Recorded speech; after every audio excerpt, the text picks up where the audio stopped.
On this episode of SFP Nostalgia Motorsports, we're bringing up the rear of the filthy Falcon. For dirt cheap, baby. Yeah!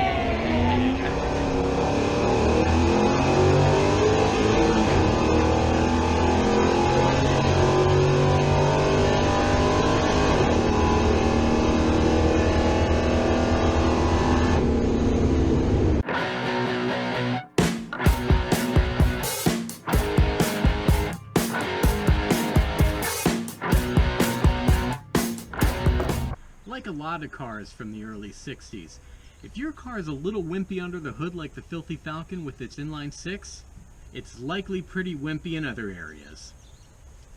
1, 2, 3, 4. This is ridiculous. This should have 5. I'm out of here. You heard the kid. 4-lug sucks. We have a 6-cylinder under the hood, 4-lug wheels. That can only mean one thing. We are stuck with the anemic 7¼ Ford rear under the back of this thing. Not exactly known for being robust or performance oriented at all. There isn't really very good aftermarket support for this thing. Now the gear ratio from the factory being this one is a 320, that's not bad. I could live with that. But I'd like a 5-lug rear and something that I can change gear ratios in a bit more easily. And we are going to take care of that. So this is what I have for $75. An 8-inch rear that came in a V8 Falcon.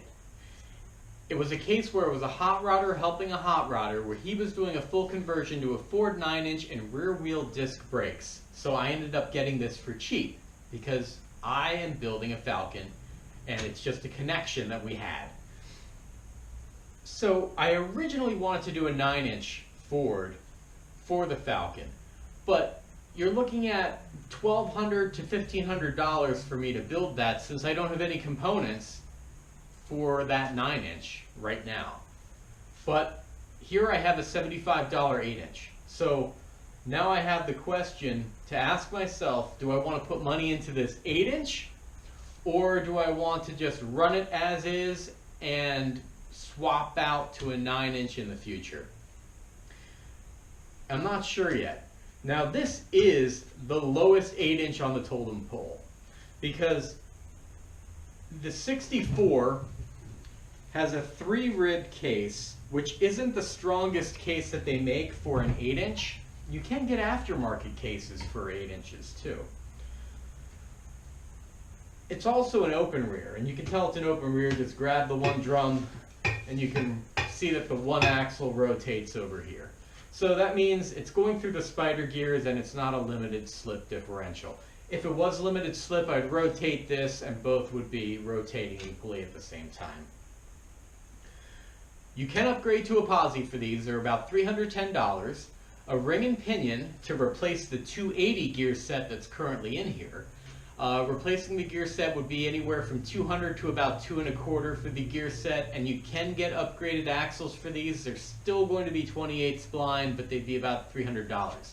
Now when you look at replacement components, they're right in line with the Ford 9-inch. So that's where the dilemma is. What do? Do you build a 9-inch, or do you try building your 8-inch? The 9-inch would be about $1,200 to $1,500 since I don't have any parts, when I could sink under $1,000 into this and have it completely overhauled with the best stuff I can possibly get inside. I know some people will say do not waste any money on an 8-inch, but I think most of the people that do that are the people that haven't tried it yet, because I've seen several early Mustangs running in the 11s at the drag strip. Some have been stick shifts and they're doing it on an 8-inch rear.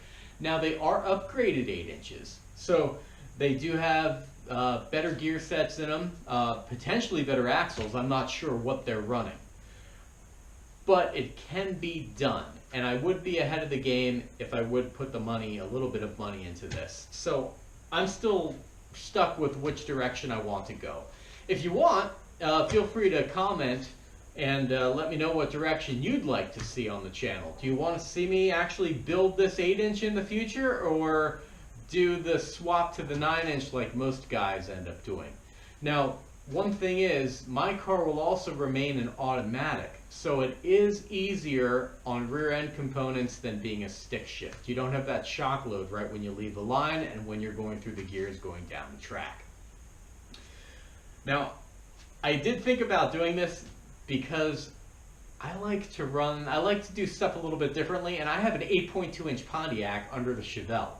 And I remember years ago people saying that, those things are going to break, you're going to break the 8.2, but that thing has been a lot stronger for me than what people originally thought. But those things were under stick shift GTOs that were moving pretty good. And there are people in factory appearing stock tire classes that are running those rears, and they're way faster than my Chevelle, and they're holding up. So, I don't know, maybe I should give this some love and give it a chance. So help me decide. Feel free to comment. Dirt cheap, keeping the car on a budget, and just trying to get it on the road and doing it the way a young hot rodder would do it with very minimal cash outlay, but just getting to your goal one step at a time. That's what this is all about. So that'll bring this episode to a close. See you next time on SFP. Nostalgia Motorsports. Peace.